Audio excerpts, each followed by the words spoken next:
Hello students. आज मैं आपको बिज़नेस स्टडीज़ का टेस्ट कंडक्ट कराने जा रही हूँ, चैप्टर 4 बिज़नेस सर्विसेज का।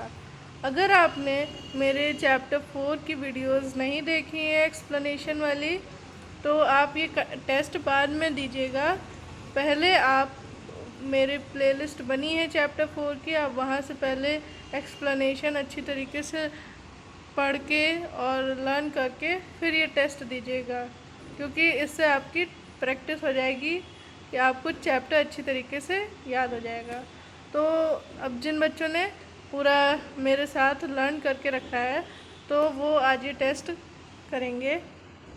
तो ये टेस्ट पूरा टोटल मार्क्स इसके हैं 20। तो आउट ऑफ 20 आपके जितने भी मार्क्स आए वो कमेंट बॉक्स में ज़रूर बता दीजिएगा। तो चलिए आज का टेस्ट स्टार्ट करते हैं। Question 1, heterogeneity is the nature of this type of business service. इसमें कहा गया है हेट्रोजेनिटी किस टाइप ऑफ बिजनेस सर्विस का नेचर है। तो option A banking, B insurance, C warehousing, D all of the above. तो आप अपनी नोटबुक निकाल लीजिए और जो ऑप्शन आपको करेक्ट लगे वो आप राइट कर लीजिए, फिर मैं मैच करा दूंगी। तो स्टार्ट कीजिए। आई होप आपने ऑप्शन लिख लिया हो। तो मैं मैच कराने जा रही हूँ। तो इसका ऑप्शन होगा D, all of the above. Heterogeneity का मतलब क्या होता है? जैसे कि हम बैंक में गए तो जो कैशियर था उसने एक कस्टमर से बहुत अच्छी तरीके से बात करी, और जो दूसरा पर्सन आया उससे थोड़ी हाश तरीके से बात करी, मतलब कि थोड़े गुस्से से बात करी, अच्छे से बात नहीं करी। तो उसमें बिहेवियर बदल जाता है ना। तो बैंकिंग में भी यही होता है, इंश्योरेंस में भी यही होता है, और वेयर हाउसिंग में भी। तो डी वाला ही ऑप्शन सही है, सब में ही होता है। Now next question is, which bank is known as apex bank of India. कौन सी बैंक है जिसे हम अपेक्स बैंक ऑफ इंडिया कहते हैं? तो option A State Bank of India, option B Reserve Bank of India, option C Bank of India. तो इसमें आप बताइए।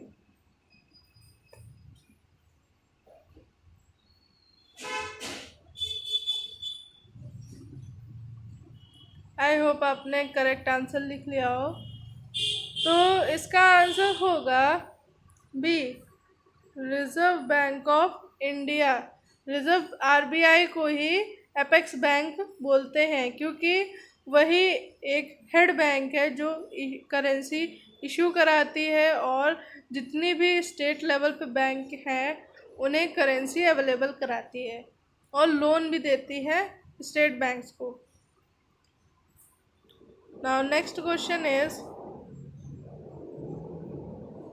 Which of the following do not come under E banking. इनमें से कौन सी चीज़ है जो ई बैंकिंग के अंदर नहीं आती है? A electronic fund transfer, B automatic teller machine, C debit card, and D overdraft.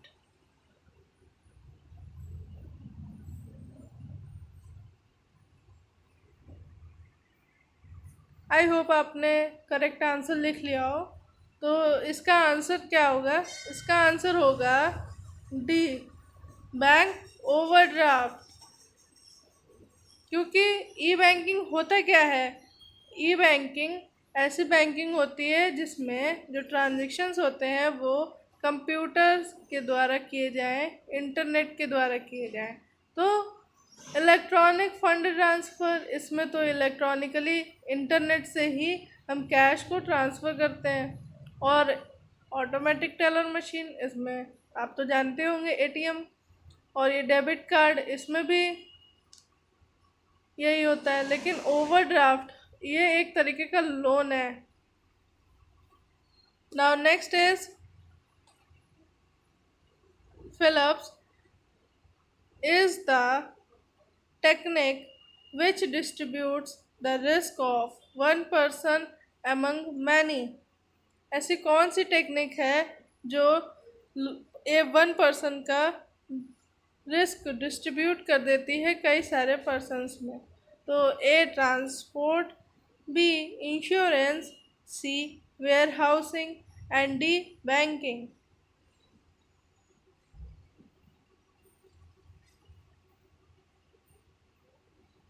I hope आपने आंसर लिख लिया होगा।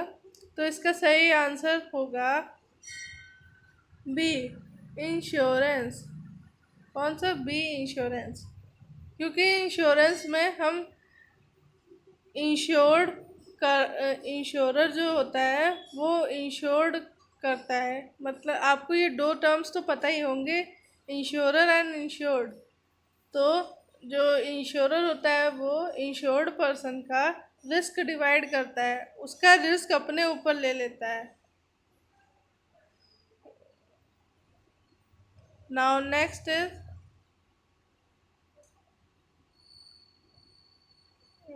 sorry.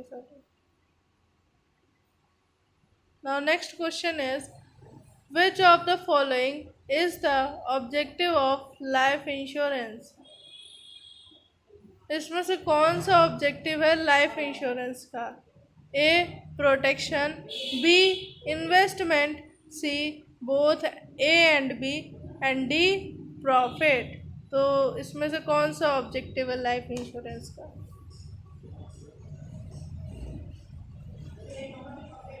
आई होप आपने आंसर लिख लिया होगा। तो इसका करेक्ट आंसर होगा C both A and B. Now next question is, write 3 functions of NABARD. इसमें हमें 3 फंक्शंस लिखने हैं नाबार्ड के। सबसे मेन ऑब्जेक्टिव क्या होता है नाबार्ड का? नाबार्ड का मेन ऑब्जेक्टिव होता है रूरल डेवलपमेंट और एग्रीकल्चरल डेवलपमेंट। तो आप जल्दी जल्दी शॉर्ट में इसके 3 फंक्शंस लिख लीजिए।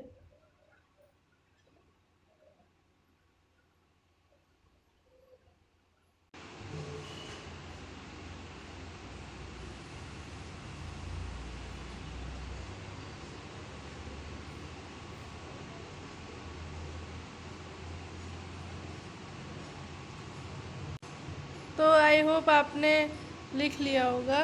तो मैं बता देती हूँ। तो 3 फंक्शंस कौन कौन से हैं नाबार्ड के? पहला फंक्शन ये होगा, जो नाबार्ड है वो पीपल को, जो रूरल पीपल्स होते हैं उनको long term, short term, medium term loan provide कराती है for the agricultural development. And second is NABARD provides research work for rural upliftment। तो ये नाबार्ड जो है रिसर्च वर्क भी करती है रूरल को कैसे डेवलप कर सकें उसके लिए। और नाबार्ड लोन प्रोवाइड कराती है जो फार्मर्स हैं, जो रूरल पीपल्स हैं, उनको जो उनके कमोडिटीज़ हैं उनको एक्सपोर्ट करने के लिए भी लोन प्रोवाइड कराती है। Now next question is, right the full form of PPF and explain it. Right 3 features of PPF। तो हमें इसमें फुल फॉर्म लिखनी है PPF की, और उसकी डेफिनीशन भी लिखनी है, और उसकी कोई से भी 2 या 3 फीचर्स लिख लीजिए।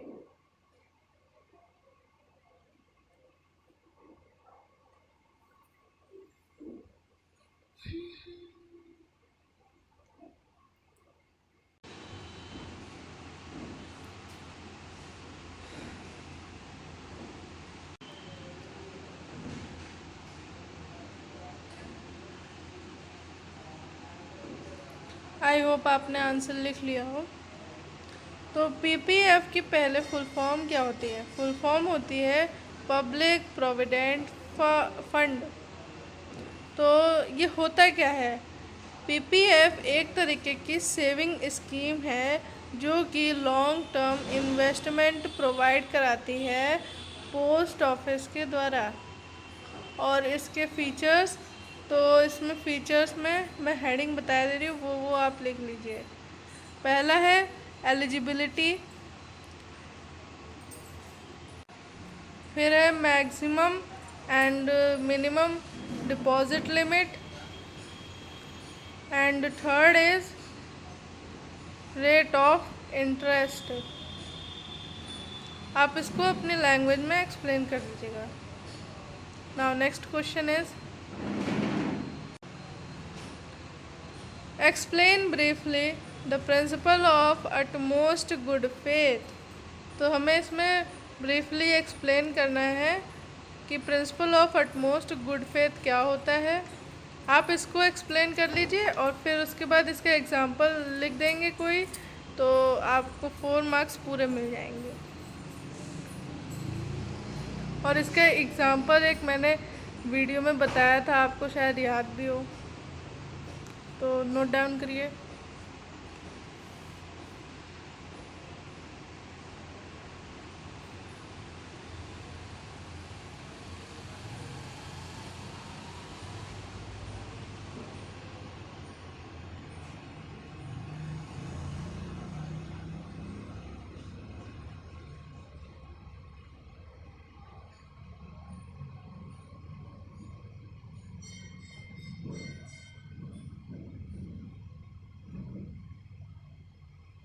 आई होप आपने एक्सप्लेन कर लिया होगा।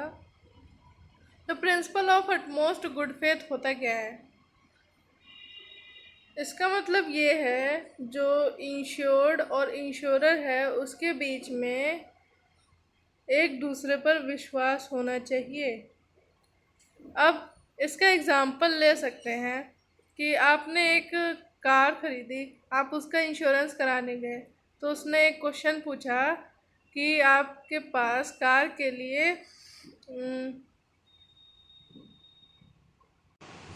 लिए पार्किंग एरिया है कि नहीं। तो आपने उससे झूठ बोल दिया कि हाँ मेरे पास पार्किंग एरिया है, लेकिन असली में आपके पास पार्किंग एरिया थी ही नहीं। तो उसे तो जो इंश्योरर है उसे तो इतना ही पता है कि हाँ आपके पास पार्किंग एरिया है। अगर आप कल को अगर आपकी कार गायब हो जाती है तो आपको इंश्योरेंस का जो अमाउंट आपने डिपॉज़िट करा होगा तो वो आपको वापस नहीं मिलेगा, आपका लॉस कंपनसेट नहीं किया जाएगा, क्योंकि आपने उसमें बता के रखा था कि आपके पास पार्किंग एरिया है, लेकिन आपने उनके साथ गलत किया, उन्हें गलत इन्फॉर्मेशन दी। तो यही एक एग्ज़ाम्पल आप लिख सकते हैं। इसके अलावा भी बहुत सारे एग्ज़ाम्पल हैं। Now next question is define life insurance, what are its main principles. तो आप पहले लाइफ इंश्योरेंस की डेफिनेशन लिखें, फिर उसके बाद उसके जो मेन प्रिंसिपल्स हैं वो आप लिखते हैं। तो नोट डाउन करिए।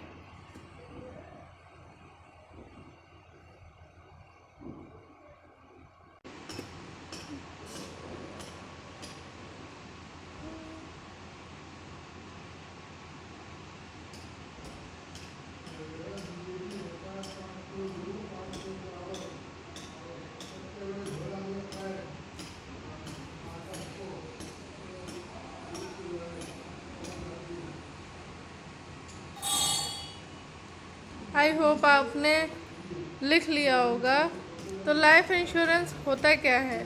लाइफ इंश्योरेंस में एक particular amount as a premium deposit करना पड़ता है इंश्योरेंस कंपनी को। मतलब कि इंश्योर्ड पर्सन डिपॉज़िट करता है इंश्योरेंस कंपनी में, और जो इंश्योरर है वो प्रॉमिस करता है कि हाँ अगर कोई भी आपकी बॉडी पार्ट्स का लॉस होगा या फिर आपकी डेथ हो जाएगी, तब जो भी आपका सम ऑफ अमाउंट है उसको कंपनसेट कर दिया जाएगा, वापस कर दिया जाएगा आपकी जो भी फैमिली है उसको। तो व्हाट आर इट्स प्रिंसिपल्स, इसके प्रिंसिपल्स कौन से हैं? इसके 2 प्रिंसिपल्स हैं, principle of utmost good faith और प्रिंसिपल ऑफ इंश्योरेबल इंटरेस्ट। अभी मैंने प्रिंसिपल्स बताए हैं, तो आप इनको अपने लैंग्वेज में लिख लीजिएगा। ये क्वेश्चन 5 मार्क्स का है। तो आई होप आपने सारे क्वेश्चंस अच्छी तरीके से कर लिए होंगे। तो आपने अपने मार्क्स भी टोटल कर लिए होंगे। तो जल्दी से जल्दी आप कमेंट बॉक्स में अपने मार्क्स लिख के भेजिए।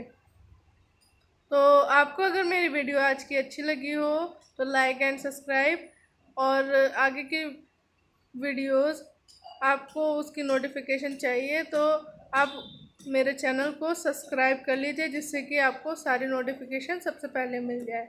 और मेरी वीडियो को ज़्यादा से ज़्यादा अपने फ्रेंड्स तक शेयर करिएगा और कमेंट कीजिएगा कि मेरी वीडियोस आपको कैसी लगती है, और कोई भी डाउट है उसके बारे में तो आपको सल्यूशन तुरंत ही मिल जाएगा। तो आज के लिए बस इतना ही। कल की वीडियो में मिलेंगे चैप्टर 5 के एक्सप्लेनेशन पार्ट 3 के साथ। तो take care and bye bye.